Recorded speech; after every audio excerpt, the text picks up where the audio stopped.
একটা মিনার যা 800 বছর ধরে দাঁড়ায় আছে।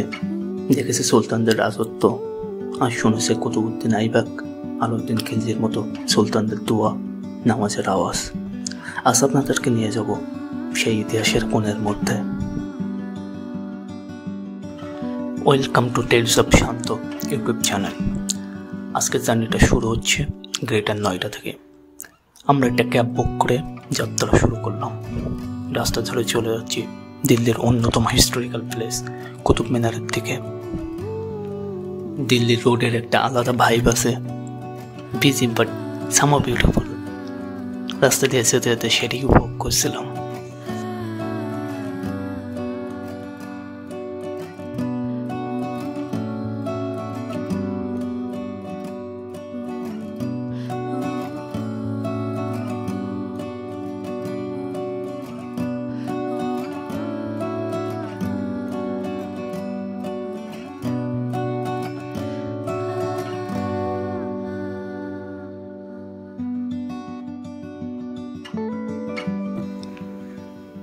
দেখতে দেখতে আমরা দিল্লি চলে এলাম।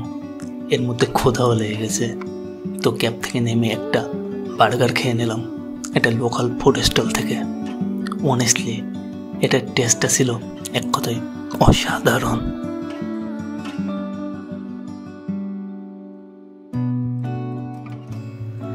তারপর অটো করে চলে এলাম কুতুব মিনার। লোকাল ট্রান্সপোর্টে চলার একটা আলাদা মজা আছে। রাস্তার ঝামেলা, লোকজন, আর এর মধ্যে নিজের এক্সাইটমেন্ট। টিকিট কাউন্টার থেকে টিকিট কেটে আমরা ঢুকে পড়লাম কুতুব মিনার কমপ্লেক্সে।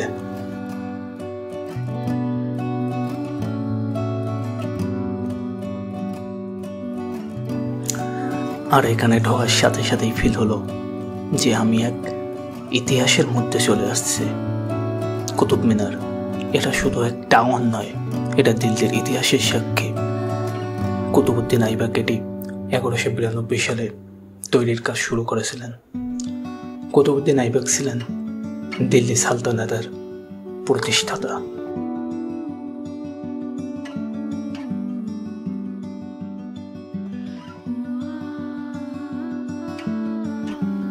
কুতুব মিনারের উচ্চতা 72.5 মিটার।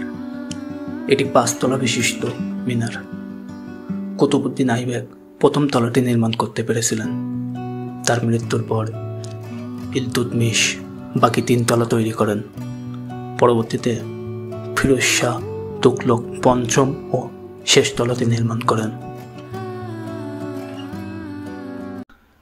এর আর্কিটেকচারাল ডিজাইন চোখে পড়ার মতো, যেখানে কোরআনের বিভিন্ন আয়াত লিপিবদ্ধ করা আছে। এটি দিল্লির প্রথম মসজিদ কুয়াতুল ইসলাম এর অংশ, যেখানে শুনেছি সুলতানরা নামাজ আদায় করতেন।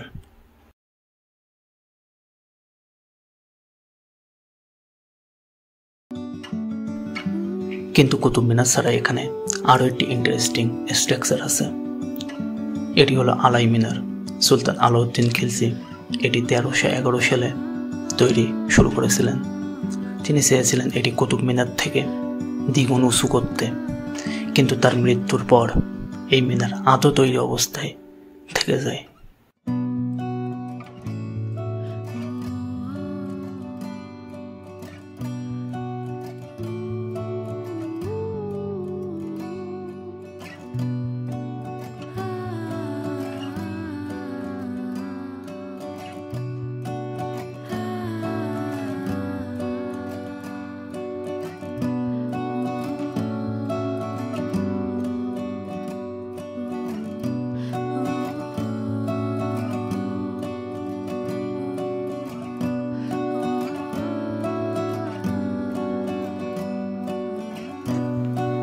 তো দেখা শেষ হলে আমরা ওখান থেকে বের হয়ে আসি।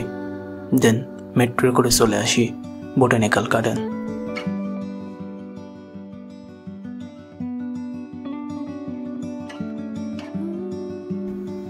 আর সেখান থেকে আবার ক্যাব নিয়ে রাস্তায় বৃষ্টি উপভোগ করতে করতে আমরা বাসার দিকে চলে আসি।